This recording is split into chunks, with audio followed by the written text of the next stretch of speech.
right, hello everybody. My name is Taylor Brent. I'm the lead protocol engineer here at Reserve. This is my face, hello. I am not using Loom because we do not have a paid plan, so I do not have the affordance of my face here the whole time. I could do that if I put in more effort, but anyway, today I'll be running over the Reserve Protocol repo and explaining to you, as someone who is just learning about Reserve and our codebase for the first time, how to hack on our project for the Code4rena hackathon. So let's dive in. So this is what you'll look at the first time you arrive on our page. As you can probably tell already, this is a hard hat repo. Back when we started this project, Foundry was much more mature, and we examined it as an option, but ultimately didn't go with it. Over time, we're going to be integrating more pieces, and definitely our v2 code base is going to be on Foundry. But for the current project, current repo, this is purely in hard hat. So first off, what is Reserve Protocol? So the Reserve Protocol is a generic set of, essentially, it's a rule set, right, that anyone can use in order to instantiate a new token called an RToken. An RToken is a bit like a ETF in some sense, where it has some notion of some stability or targets trying to hit. The stability target is multidimensional, in the sense that half the RToken could be defined in terms of USD, and the other half could be defined in some other unit, such as euros or Ethereum, ETH, or something else. And this can be, arbitrarily complicated.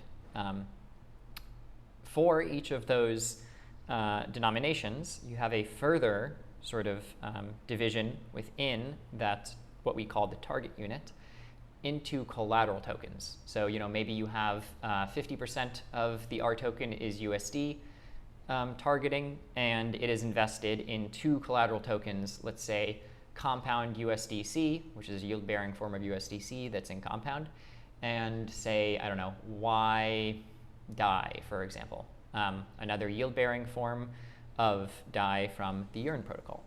And then maybe on the ETH denominated side, maybe you just have pure WETH, right, which is a non-yielding form of ETH, or maybe you have some ETH derivative, such as a WETH. Is that a thing? Does Aave have WETH? It must. So yeah, you can see there that that can be arbitrarily complicated. You can use things like gold bridged tokens and the yield-bearing forms of them in order to get a gold portion of the RToken. And this creates something, we think the word stablecoin is correct to refer to this concept. Generally speaking, when we use that word for the first time in public, people are very confused because people think a stablecoin means a coin that is worth $1 over time. Kind of a silly definition of a stablecoin, but whatever, crypto Twitter. So we have a much broader definition there. One more thing on this, RTokens are over-collateralized. So this means that there is 100% one-to-one backing at all times, unless a token has defaulted and lost its value.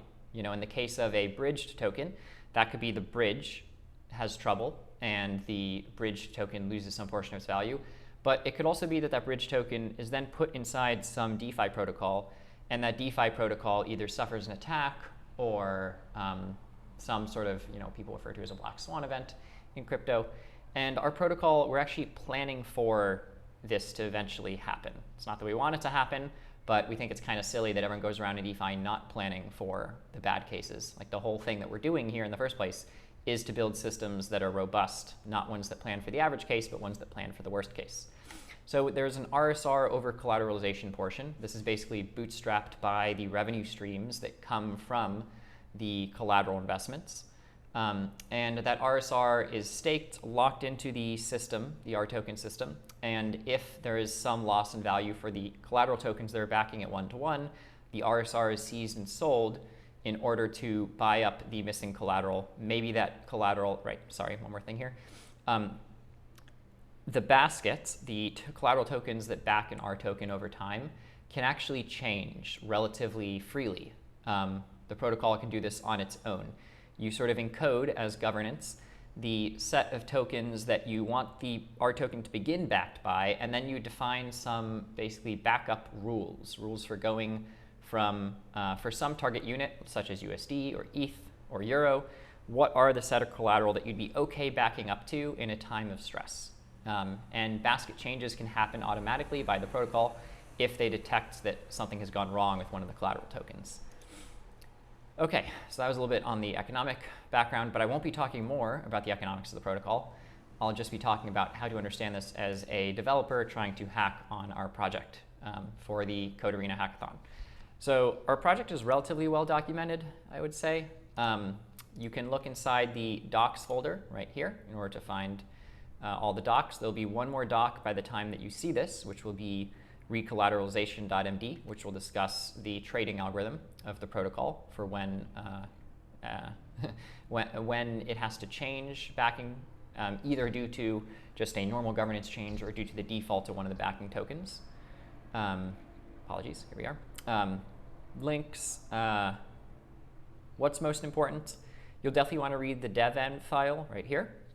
You'll definitely want to read system design. You'll definitely want to read solidity style. That is probably it to start, and then maybe deployment as well. Yeah, that seems right. Mainnet addresses, by the time you see this, v1.2 will be up, and you'll be able to look there. There will not yet be serious money in the system, as that's something that we're actually waiting until after the hackathon to tell people is a reasonable thing to go do. Still, we think it's useful to have the contracts live on mainnet so that you can test using a mainnet fork and populate the contracts with fake capital yourself. Okay, so let's talk about our testing system. So we have many different types of tests, which I'll talk about below in a bit, but this is built around two parallel implementations of the protocol. We refer to this as P0 and P1. The P0 protocol is essentially the protocol in the simplest way that we can encode it in Solidity without respect or without paying attention to the constraints that you normally have on a live EVM with relatively small blocks. So, in this case, maybe there might be some operation that can be done in log n time, but in P0 it will be done in linear time instead, in order to make the code as easy to understand and as obviously correct as possible. We then have a differential testing system so that ensures that P0 and P1 behave the same way. Even though P1 is substantially more complicated, is optimized for gas costs, the contracts themselves are upgradable. Yeah, I already discussed the big O differences there. P0 is actually outside the scope of this hackathon. It might be useful to look at in some cases. If you find a bug in P0 and P0 is differentially tested to be proven, somewhat proven, to be equivalent to P1, then probably that bug exists in P1 as well. So that might be a reason to look at P0. But generally speaking, we are looking for bugs in P1 primarily. P0 is excluded from the scope of this hackathon. So repo structure. Yeah, let's browse up and go through this together. So contracts. This is, of course, our Solidity files. The facade, this is very similar to like the Uniswap periphery contracts. They almost shouldn't be inside this repo. We actually have on our issues list to move it outside. These look into the protocol. They have some understanding of the inner workings of the protocol, and they provide useful reads, and in some cases even write sort of a composition of various steps that seem natural to do together. But this is outside the scope of the hackathon yet again, so you can ignore that and focus your attention on interfaces, libraries, mixins, P1, and plugins. So interfaces, very simple. These are just interfaces. These are common to P0 and P1. Libraries, these are libraries that are common to P0 and P1. Mixins.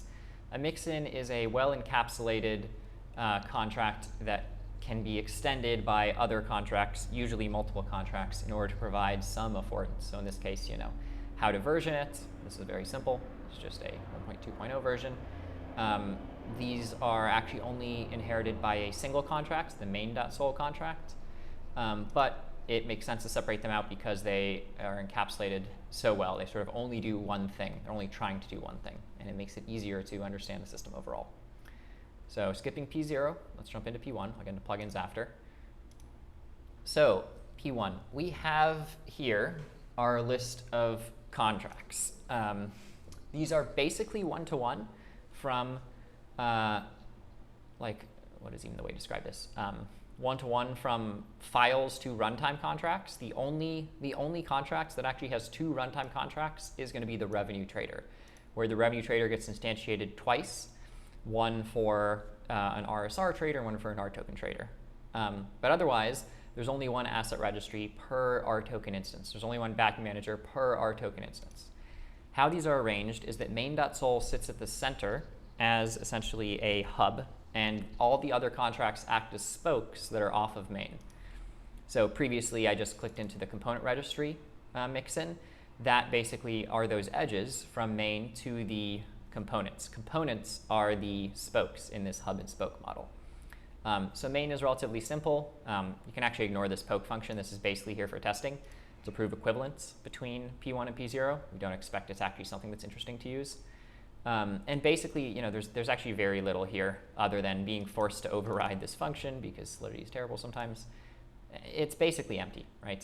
For the most part, the functionality of main is within the auth.sol file in mixins and the component registry. So let's see. So each of these components, they can get to another component by reading off main. So let's see here. So right, let's check out the component mixin. So this is a different mixins folder. We're now in the P1 folder. P1/mixins has the component mixin. Each of those spokes is a component, and every component knows about main. Main knows about all the components. So if I'm, for example, the basket handler, I could go baskethandler.main and then main.revenue trader. That was a bad example because there's two of them. Backing, did I say backing manager is the first one? So let's go with asset registry is the second one. You know, you could then traverse in 2 steps to get to some other component that you want to get to. Main also provides global, right, okay, so all these components and main share a single security domain. So main is holding the state overall, whether it is paused or frozen, and is also holding the addresses that have special permissions on any of the components. So in this case, these are just like a modifier that a component could use in order to check main to see if some condition is met. It's relatively small. I'll come back to these later. OK, so where were we? We have main as the hub in the hub and spoke model. Each of these components are the spokes. The RToken contract is the ERC20 token. That is the RToken. But when we talk about an RToken instance, we are also referring to an instance of each of these other contracts, right? So every RToken system that exists, maybe just say RToken instance for clarity there. For every RToken instance, you know, there's really like 12 contracts that are deployed or something, runtime contracts that exist. STRSR, this is our staking pool. So this is where RSR can come and be staked in order to over-collateralize the RToken. STRSR votes is just the extension of STRSR that makes it usable in governance. Deployer is the main entry of the system for setting up a new instance of each of these contracts. So, so all the components are upgradable. And what that means is that we have deployed the implementation contracts once for a particular version, such as the 1.2.0 version. And when someone goes to the deployer and asks for a new RToken instance, really just 12-ish proxies get deployed, each pointing to particular implementations. This then means the governors are able to upgrade the implementation from, say, 1.2.0 to 1.3.0 if that were to be released in the future and there was discovered to be some bug with 1.2.0. Plugins. When we use the word plugin, we are generally referring to a generic interface that the protocol uses in order to achieve some end. So let's start with trading, because this is very simple. We only have a single trading plugin at the beginning. This trades with the Gnosis Easy Auction platform, which is a batch auction platform, relatively unused. And one of our to-dos is to definitely develop more of these over time. One, just to state the obvious here, when you have a protocol that needs to do trading, trading with AMMs is extremely dangerous due to MEV. 1 second, sorry. There we go. Right, so this is why I've ended up with a batch auction mechanism. However, more importantly, we have our system of assets. So what is an asset? An asset sits on top of an ERC20 token and basically tells the protocol how to interact with that ERC20 token and what a balance of that ERC20 token means. So that's a little confusing without more background. let us jump into a very simple collateral type. So perhaps the simplest type of collateral is what we refer to as a fiat collateral. So this would be something like USDC, USDT, and it would even be something like, I guess it wouldn't be DAI in this case. No, DAI would be included here too. Yeah, DAI would be included here too.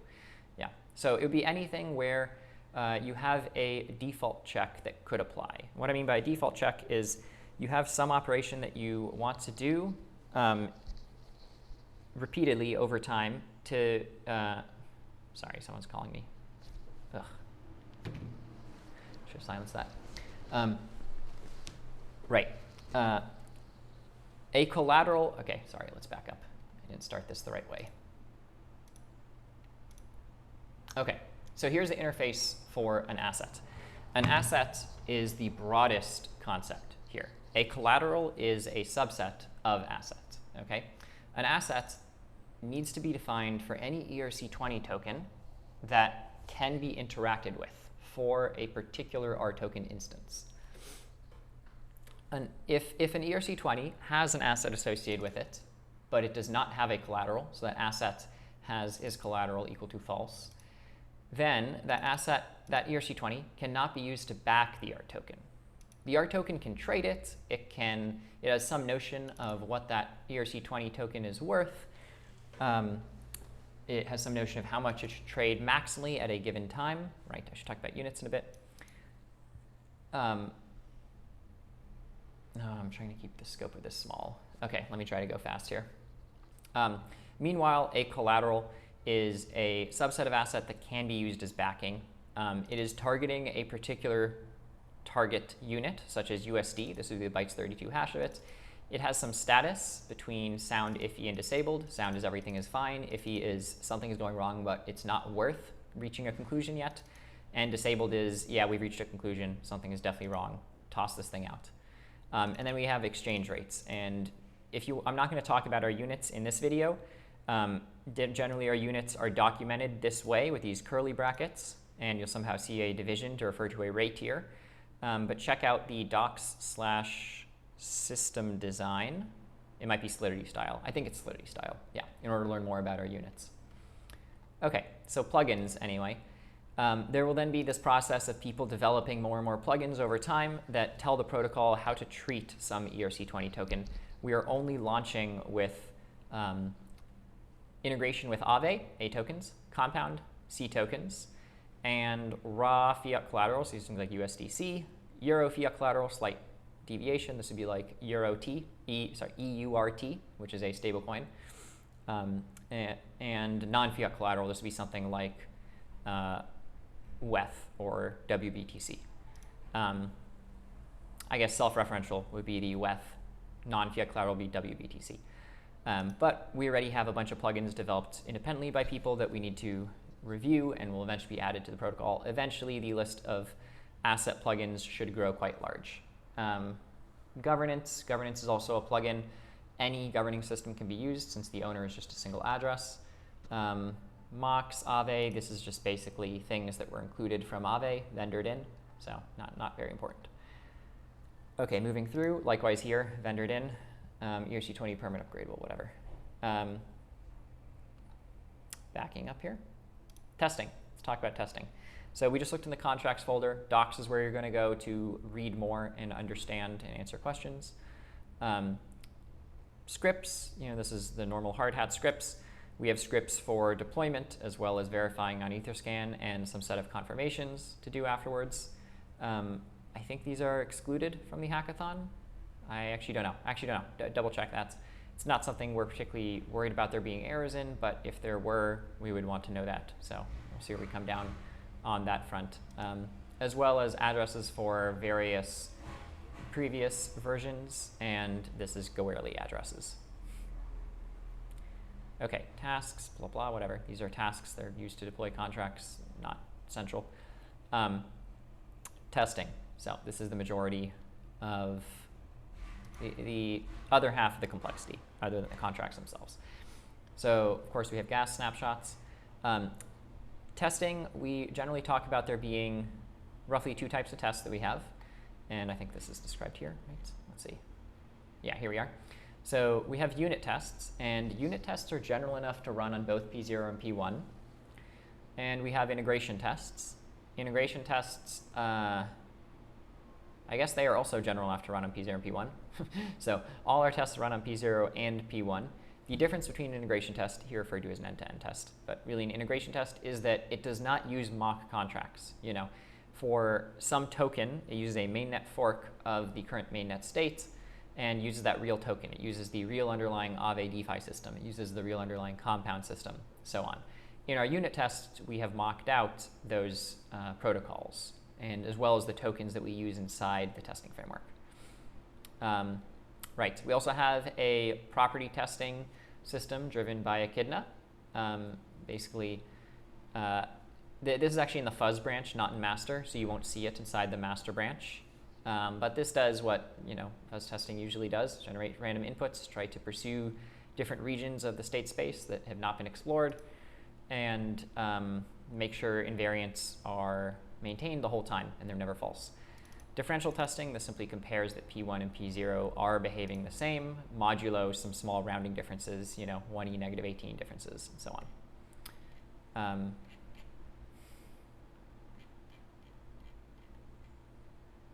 Let's look inside tests for a second here. Yeah, so integration, this holds the integration tests. Individual collateral, this is where people who are developing new collateral plugins are going to add their tests for their collateral. What is the mainnet test here again? Okay, this is just making sure that our static I don't know what this is actually. I'm slightly confused at the moment. Skip. Okay, so this is not real right now. I guess that could be deleted. So these are the important integration tests. There's actually not that many. This is testing that the Gnosis trading platform, the one trading plugin that we have so far, works. Testing deployment, making sure the wrapper token for aTokens, any token that is rebasing or otherwise has hard to build on top of properties needs to be wrapped into some other token that has clean properties. That is what a static aToken is as opposed to a regular aToken. Okay. Tests for our plugins. These are unit tests for the assets and collateral. Scenario tests. Scenario tests are a type of unit test, and they're trying to test a particular case, right? So, here they are, named basically to indicate what they're trying to test. Non-trivial peg would be something like not a one-to-one peg rate, which we don't see in the wild, but the protocol should be general enough to support. And then here we have tests for the most part, these are named after the components that they test, right? So there's a component, there's the broker. These are the tests for the broker. But also revenues, this is sort of a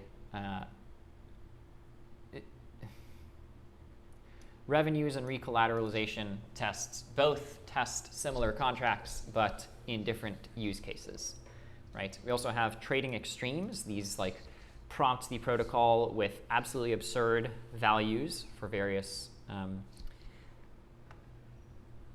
parameters and make sure that invariants continue to hold. It is sort of like fuzz testing, but not quite.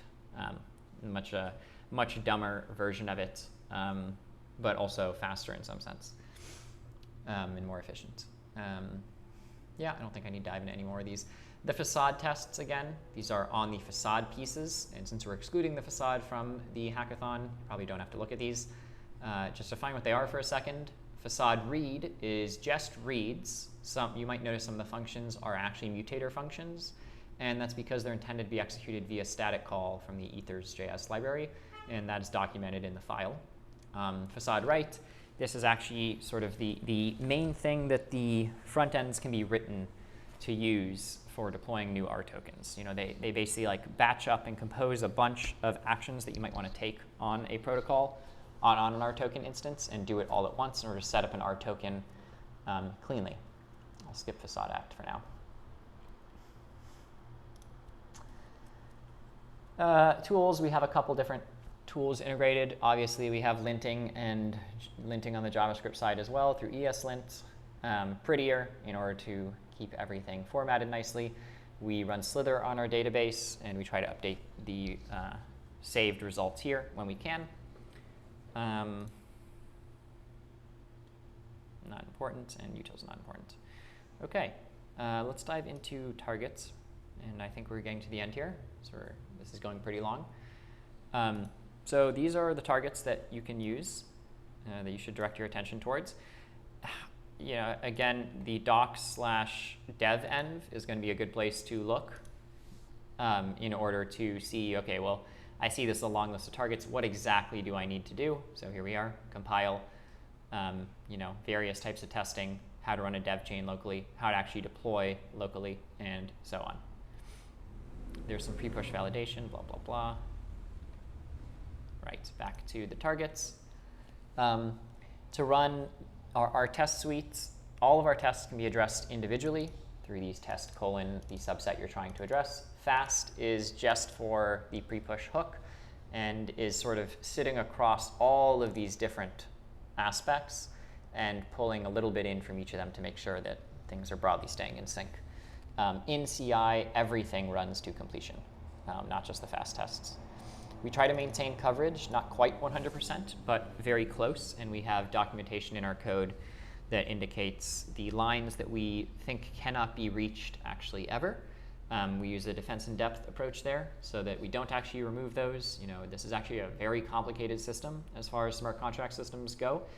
And when you're reasoning about the correctness of a system with many different interleaving contracts, it's actually hard to maintain exactly, well, what are the invariants of each particular contract in a vacuum versus the properties system overall. And the defense in depth therefore serves to make sure you don't accidentally upgrade one component in a way that breaks an assumption another component is making. Let's see, anything else here to say?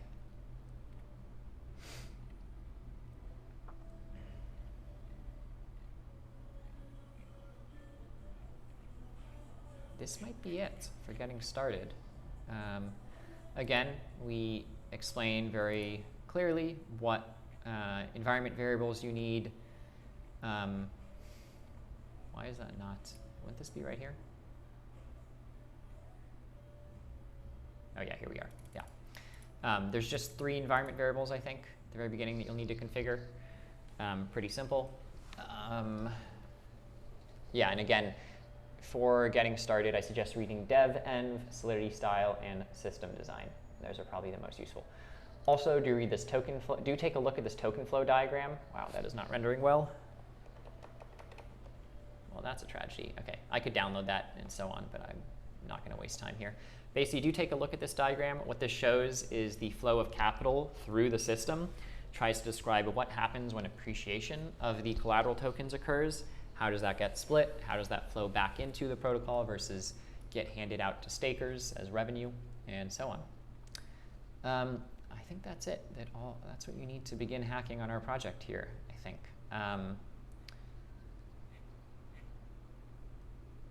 Yeah, I think that's probably where I'll leave it.